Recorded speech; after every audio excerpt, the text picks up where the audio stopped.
In this installment, we're going to be going over the MLB bets for Friday, July 10th. Let's get into it. Welcome back to the channel. It's your boy Chef D, and I'm here to give you the winning ingredients for our MLB slate we got going on July 10th on Friday. But before we deep dive into that, don't forget to like, comment, and subscribe to the channel. Make sure you follow me on Instagram and Twitter at MetsNetJSD. Don't forget about that TikTok at Chef_D91, and don't forget about that Patreon. Right now at the homepage of the YouTube channel, currently at 10.3 thousand subscribers. This is the road to 20K, and we're well on our way because you guys are showing up each and every single day. If you are subscribed, continue to like and comment. That's going to help the YouTube algorithm so we can grow to a much broader audience. All right, now going into today's slate here, we did fantastic on baseball. We did a complete sweep and we had the community parlay cash. All right, we had plus 826 right here. Orioles, Guardians, Phillies, and Brewers. That cashed right there for the community. As you can see, everyone's going off down below. As you can see right here, perfect day in baseball. Shout out. You know, this is what we do in here in this community. It's not just me. It's everyone posting picks and plays. Quan came through with a hit parlay as well. So that's what we're here for, a community building, camaraderie, and we're bouncing plays off here in this Patreon. All right, so if you want more access to this, you click on that link provided down below. You're going to get full access to daily bets, future bets, and access to that group chat that goes off 24/7. Stop missing out on a community like this. We smashed today. We're looking forward to smash on Friday as well. In PNC Park here, we have the Pittsburgh Pirates 47-47 going up against the Milwaukee Brewers at 59-34. Looking at the pitching matchup here, Brandon Sproat, 5.13 ERA, 3-4 record, 84 Ks, 37 walks, and a 1.37 whip. Going against Braxton Ashcraft here of the Pirates, 3.24 ERA, 9-3 record, phenomenal, 122 Ks, 25 walks, and a 1.10 whip. Looking at the odds in this one here, we got the Pirates as home favorites in this NL Central battle. Comeback of the Brewers at a plus 110. Total is at 8. All right, so both of these teams coming in here. This is their Pittsburgh leads the series 2-1.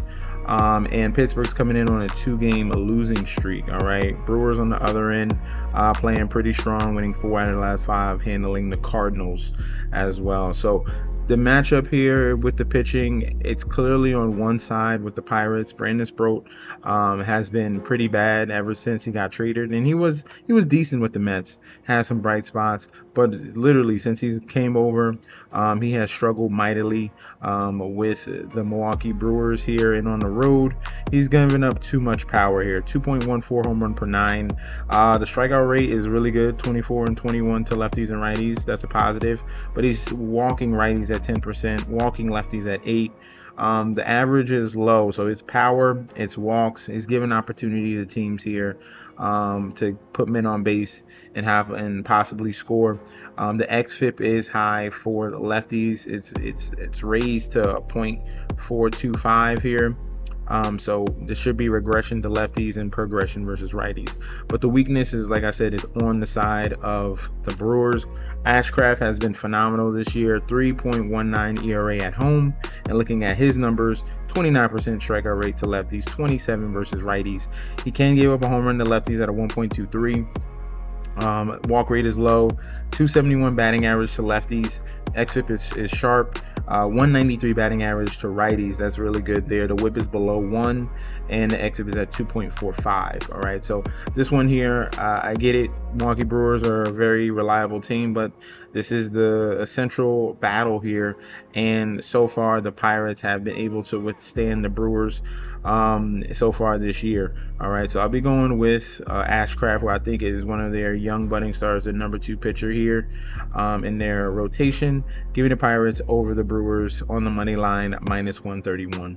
First up here in Comerica Park, we had the Detroit Tigers 43-50 going up against the Philadelphia Phillies 52-42. Pitching matchup in this one, Aaron Nola 5.87 ERA, 3-6 record, 94 Ks, 29 walks, 1.46 WHIP.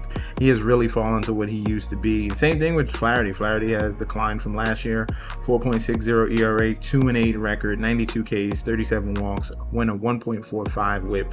So they've been pitching pretty similarly this year, struggling for the most part. And looking at the odds, slight favorite to the Tigers, -125.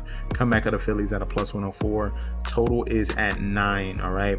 Now with these, very interesting to see with these the total at 9 with these two struggling pitchers, because Aaron Nola has been a gas can this year. Worse at home, but on the road still bad. 5.20 ERA.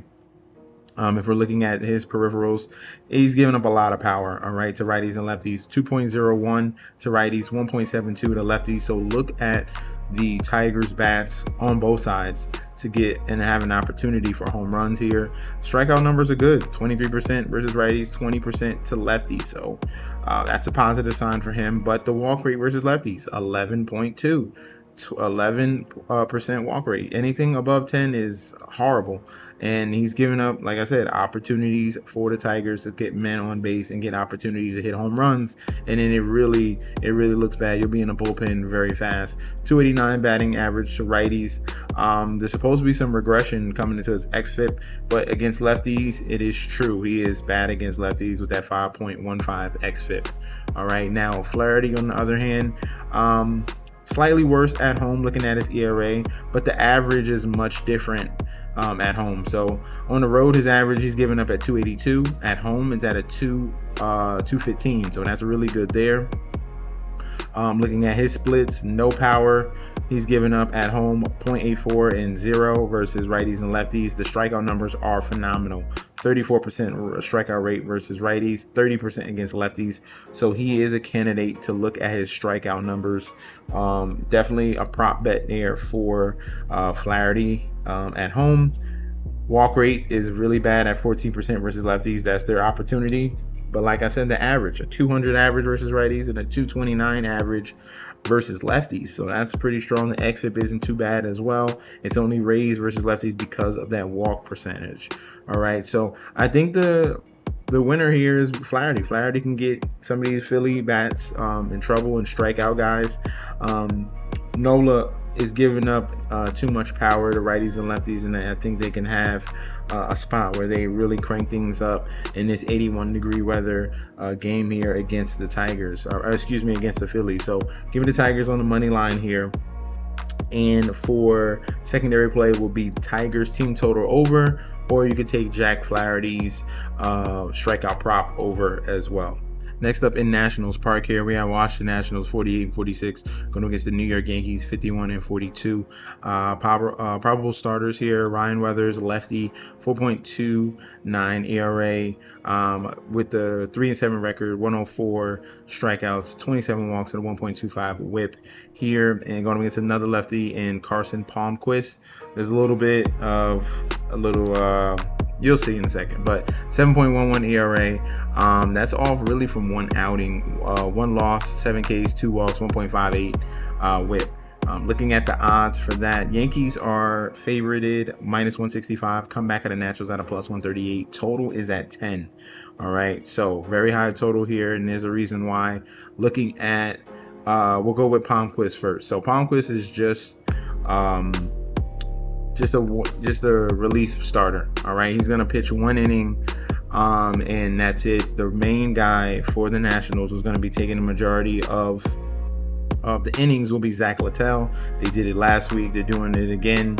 Have him be the second starter or the stretch guy here, and he has struggled mightily. Maybe they're trying to do this to help him a little bit. I'm really not sure, but it hasn't worked. It hasn't worked at all. Looking at his numbers at home, 5.61 ERA. Looking at the splits, he's giving up way too much power to lefties. 3.70 home run per 9. The K rate is horrible at 13% and 16%. 320 batting average versus lefties, a 168 WHIP, and a 5.62 xFIP. So he is truly bad against lefties. Struggles against righties as well. Keeps the home run numbers low against righties. The xFIP is supposed to be worse So XFIP is telling me there should be some regression to righties as well. But like I said, lefties is a issue for him. I guess the strategy here is you start a lefty in Palmquist. You force the Yankees to change their lineup a little bit because Zach Littell is a lefty. But the Yankees are most likely going to be majority lefties in this because Palmquist is not going to last long. He's literally going to last one inning. If you just want to see what he does, he comes in for one inning and he's going to be out in. That's it. One inning and that's it. So, as you can see, one inning, 4 earned runs. There was an opportunity where they stretched him out very slightly in three innings, but he's not going to go long. Zach Littell will be the long guy here, and that's when the Yankees could capitalize. The Palmquist isn't that great either, all right? So Ryan Werther's on the other end. He has some issues against lefties, and that's the bread and butter for the Nationals. He pitches worse on the road, as you can see, 4.64. And then, like I said, against lefties, that's where you need to key in on for the Nationals. They're going to be starting 6 or 7 lefties here, 2.70 home run per 9, only an 18% strikeout rate, 333 batting average, 1.8 whip. The xFIP is above 4, so this is where they have the opportunity to put up some points here. Is going to be the lefty bats against Ryan Weathers. Other than that, he has good strikeout numbers against righties, 30%. But like I said, there's going to be mostly lefties in this lineup here. I think my favorite angle, if we're not looking at Yankees or Nats, give me the over in the 10 total. All right, we got opportunities here for the Nats to hop on Werthers. We got the opportunity for the Yankees to hop on Palmquist or Littell. Give me the over in total 10. In Oriole Park here, we have the Baltimore Orioles 43 and 51 going against the Kansas City Royals 38 and 56. So 2 bottom feeders here in the AL. Looking at the probable pitchers, Avila 5.05 ERA, 4-3 record, 47 Ks, 31 walks, 1.59 WHIP against Brandon Young here for the Orioles, 3.38 ERA, 7-2 record, 62 Ks, 30 walks, and a 1.36 WHIP. Looking at the odds for this one here, we have Orioles as favorites here, minus 153. Comeback of the Royals at a plus 128, and total is at 9.5. All right. With this one here, Orioles struggled against the Cubs, bounced back with a win on Thursday, trying to make things turn over and get a win streak going before the beginning of we go into All-Star break. And then the Royals were hot a little bit, but then struggled against one of the worst teams in the league in the Mets and lost back-to-back games. All right, now with Avila on the mound, Avila here, he has pitched horribly at home, but he's going to be on the road in this one. 2.65 ERA. Looking at his splits here, not giving up power on the road, that's good. The strikeout numbers against lefties is much better than righties, 18% compared to 25%, but the walk rate is horrible. 20% walk rate versus righties, 10% walk rate against lefties. This is absolutely the Achilles heel, and that could definitely hurt him going up against the Baltimore Orioles here. The averages are solid. The whip is bad, obviously, because of the 20% walk rate. But the xFIP is telling me a different story. It's telling me he's even worse, all right, against righties, and then slightly worse against lefties. So definitely a guy that you cannot trust. Definitely a guy that could and most possibly will be giving up runs and definitely walks. All right, Brandon Young has been a very young ace here, second year in the league, and at home he has been phenomenal, a 2.90 ERA. Looking at his splits, 1.52 home run per 9. That's going to be his issue versus lefties. He's not giving up power to righties. That's really good. 27% strikeout versus righties. That's solid. Walk rate against lefties is at 10%.